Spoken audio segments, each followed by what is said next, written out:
Welcome to our channel. আপনারা দেখছেন রান্নার হাট। আজকে আমি তৈরি করব সম্পূর্ণ নিরামিষ আর অষ্টমী স্পেশাল আলু পোস্ত। চলুন শুরু করি।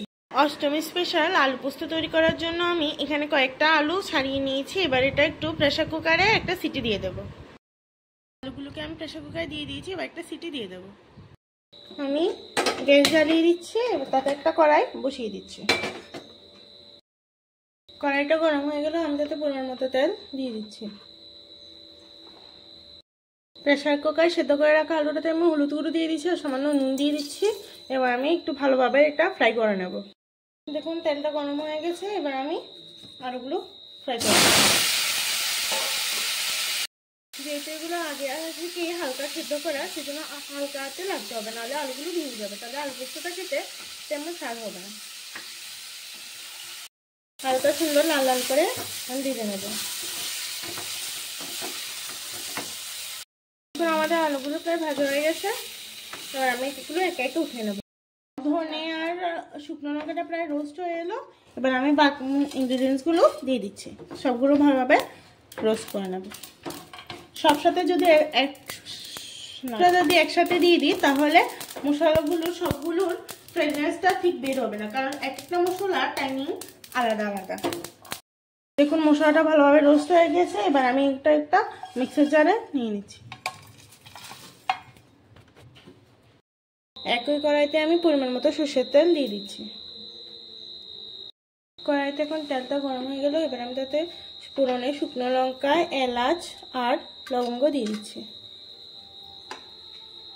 ফোড়নের সুগন্ধ ভালোভাবে বের হয়ে গেছে, এবার আমি এখানে কিছু পরিমাণে চিকেন জিরে দিয়ে দিচ্ছি। আলু পোস্ততে চিকেন জিরে দিলে খেতে বেশ ভালো লাগে। সুগন্ধটা ভালোভাবে ছড়িয়ে পড়লো, এবার আমি তাতে 1 চামচ গ্রেট করে রাখা আদা দিয়ে দিচ্ছি। গ্রেটটা আমি ভালোভাবে কষিয়ে নেবো, যাতে আদার কাঁচা গন্ধটা চলে যায়। পোস্ত পেস্ট করে নিয়েছি, বা পোস্ত পেস্টটা এখানে দিয়ে দেবো। এবার একটু ভালোভাবে কষিয়ে নেব। এই টাইমে কিন্তু গ্যাসের ফ্লেমটা মিডিয়াম আঁচেই রাখবেন। আমি এখানে চাল মগজ আর কাজু পেস্ট করে নিয়েছি, এবার এটাও দিয়ে দেবো। সব এবার আমি ভালোভাবে কষিয়ে নেব। একটু সময় নিয়ে কষাতে হবে।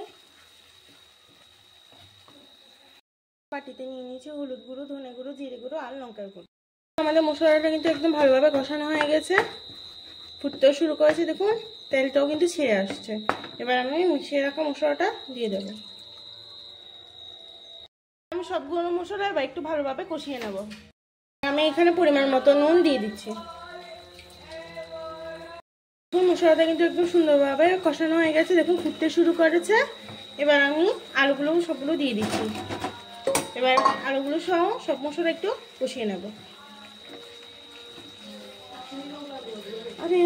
ভাইরাসে কাশ্মীরি মরিচ নিয়ে নিয়েছি, কাশ্মীরি লঙ্কাটা দেবো, দিলে কালারটা না খুব সুন্দর আসে।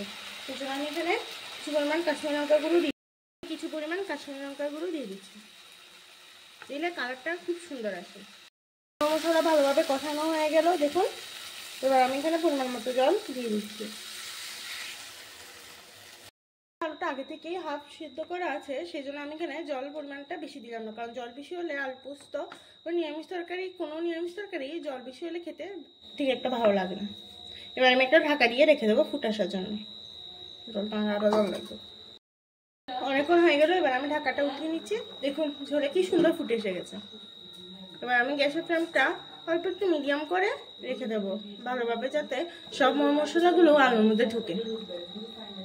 দেখুন আমাদের অষ্টমী স্পেশাল আলু পোস্তে কি সুন্দর কালারটা এসেছে। দেখুন কালারটা কি সুন্দর এসেছে। এটাকে স্পেশাল বলার কারণটা হলো ওই স্পেশাল মশলাটা দিলে তরকারিটার কি বলবো, একটা নতুনত্ব যাকে বলে না, সেই নতুনত্ব ফিলটা আসবে।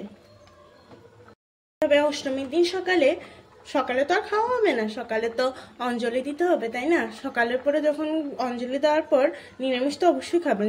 অনেকেই আছে নিরামিষ খায়, আবার অনেকে আছে যারা আমিষ খায়, তাদের জন্য বলছি না। যারা নিরামিষ খায় এরকমভাবে সুন্দরভাবে আলু পোস্ত রান্না করে গরম গরম ভাত বা রুটির সাথে, দুটোর সাথে খেতেই বলছি সত্যি দারুণ লাগবে।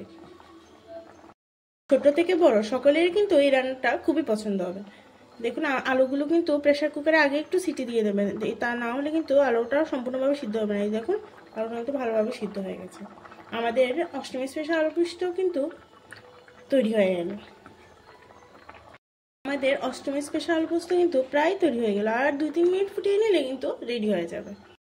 তো এটা একটা সম্পূর্ণ নিরামিষ রান্না, সেই জন্য নিরামিষ রান্নাতে সামান্য পরিমাণ চিনি দিয়ে দিচ্ছি। চিনি না দিলে কিন্তু ভালো লাগবে না, নিরামিষ রান্নাতে একটু চিনি দিতেই হয়। আমাদের আলু পোস্ত কিন্তু একদম সম্পূর্ণভাবে তৈরি হয়ে গেছে। এবার আমি যে মশলাটা, যেহেতু সেটা আমাদের অষ্টমী স্পেশাল আলু পোস্ত কিন্তু একদম সম্পূর্ণভাবে তৈরি হয়ে গেছে। এবার যে স্পেশাল, যেহেতু সেই স্পেশাল মশলাটা আমি এবার উপর থেকে ছড়িয়ে দিচ্ছি। স্পেশাল মশলাটার জন্য এর ফ্লেভারটা একদম দারুণ আসবে, যাকে বলে একদম সম্পূর্ণ নিত্য নতুন।